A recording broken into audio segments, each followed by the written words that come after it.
just for any old thing, but it was for his transition.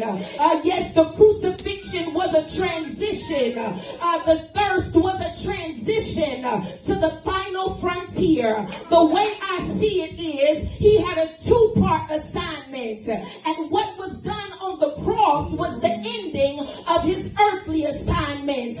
But there was a greater assignment to his ministry.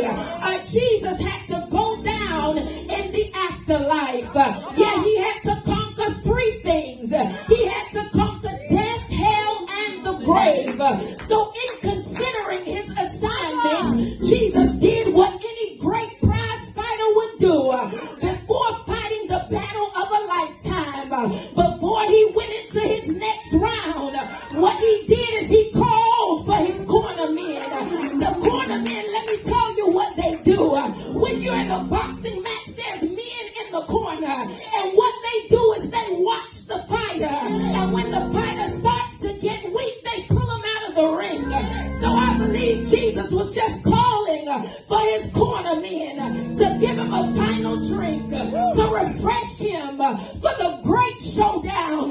Yeah, there was about to be a showdown between death and Jesus, between hell and Jesus, between the grave and Jesus. Unlike others who believe the text was speaking of a weakened and wounded Jesus, I like to brag on a bold and strong and courageous Jesus. I believe he was requesting water for his second wind. Aren't you glad that he took a second wind?